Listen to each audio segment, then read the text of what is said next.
നല്ല സോഫ്റ്റ് ആയിട്ടുള്ള അരിപ്പൊടിയിൽ ഉണ്ടാക്കുന്ന കേരളീയ ട്രഡീഷണലുള്ള ഒരു ഉഗ്രൻ ഉണ്ണിയപ്പത്തിൻ്റെ റെസിപ്പിയാണ്. അപ്പോൾ എങ്ങനെ ഉണ്ടാക്കാമെന്ന് നോക്കാം. അതിനാദ്യം വേണ്ടത് നമുക്ക് കുറച്ച് പച്ചരി അരച്ചെടുക്കുക എന്നുള്ളതാണ്. അപ്പോൾ അത് വെള്ളത്തിലിട്ട് കുതിർത്തതിന് ശേഷം നല്ല രീതിയിൽ കഴുകിയതിന് ശേഷം അത് ഒരു മിക്സിയിലിട്ട് അരച്ചെടുക്കുകയാണ് ചെയ്യുന്നത്.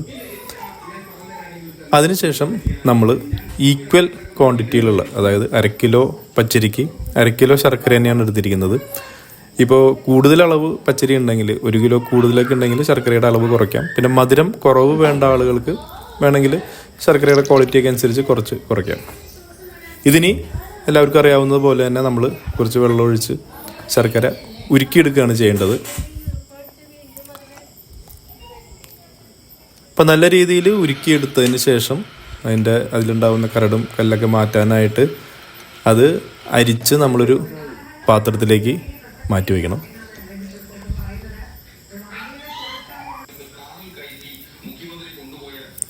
ഇനി നമ്മൾ ഈ ഉരുക്കിയ ശർക്കര നമ്മൾ അരച്ച് വെച്ചിരിക്കുന്ന മാവിലേക്ക് ചേർത്ത് നല്ല രീതിയിൽ മിക്സ് ചെയ്യണം.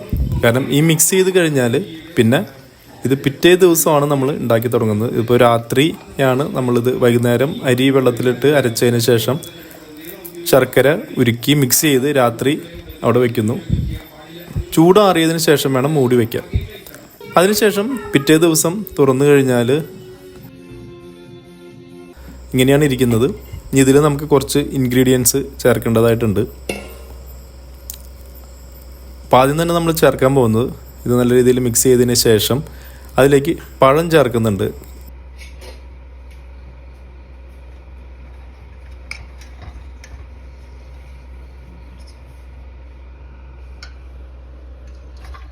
ഇപ്പോൾ പാളയംകോടൻ പഴം അല്ലെങ്കിൽ മൈസൂർ പഴം എന്നൊക്കെ പറയുന്ന പഴമാണ് ചേർക്കുന്നത്. ഇപ്പോൾ 1 കിലോ പച്ചരിക്ക് നമ്മൾ ചെറിയൊരു പാളയംകുടൻ പഴം അരച്ചാണ് ഇതിലേക്ക് ചേർത്തിട്ടുള്ളത്. ഇനി പാളയംകുടൻ പഴം അരച്ചത് ചേർത്ത് മിക്സ് ചെയ്തതിന് ശേഷം ഇനി നമുക്കിതിലേക്ക് കുറച്ച് നാളികേരം അല്ലെങ്കിൽ തേങ്ങാക്കൊത്ത് നെയ്യിൽ വറുത്തത് ഇതിലേക്ക് മിക്സ് ചെയ്യുന്നുണ്ട്. ചില ആളുകൾ എള്ള് ചേർക്കുന്നുണ്ട്, നമ്മളിവിടെ എള്ള് ചേർക്കുന്നില്ല.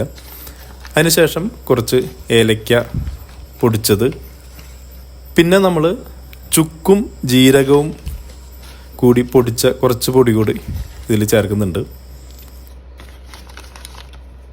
നല്ല രീതിയിലൊന്ന് മിക്സ് ചെയ്യുക. അപ്പോൾ ഇങ്ങനെ മിക്സ് ചെയ്ത് കഴിഞ്ഞാൽ, ഇങ്ങനെ മിക്സ് ചെയ്ത് കഴിഞ്ഞാൽ മാവ് റെഡി ആയിട്ടുണ്ട്. ഇനി നമുക്ക് ഉണ്ണിയപ്പത്തിൻ്റെ തട്ട് വെച്ച് അതിൽ വെളിച്ചെണ്ണ ഒഴിച്ച്, വെളിച്ചെണ്ണ ചൂടായി കഴിയുമ്പോൾ മാവ് ഒഴിച്ച് ഉണ്ണിയപ്പം ചുട്ടെടുക്കാം, അല്ലെങ്കിൽ മാവ് ഒഴിച്ച് ഉണ്ണിയപ്പം വേവിച്ചെടുക്കാവുന്നതാണ്. അപ്പോൾ ഇവിടെ ചില ആളുകൾ നെയ്യിൽ വറുക്കാറുണ്ട്, നമ്മളിവിടെ വെളിച്ചെണ്ണയാണ് യൂസ് ചെയ്യുന്നത്.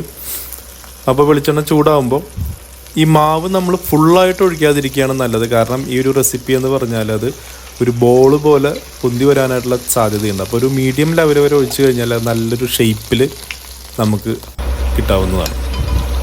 അപ്പം നമ്മുടെ മാവ് ഇങ്ങനെ പല പ്രാവശ്യമായിട്ട് ഒഴിച്ച് ഫുള്ളായിട്ട് ഉണ്ണിയപ്പം ഉണ്ടാക്കിയെടുക്കുകയാണ്. നല്ല പെർഫെക്റ്റായിട്ട് വന്നിട്ടുണ്ട്.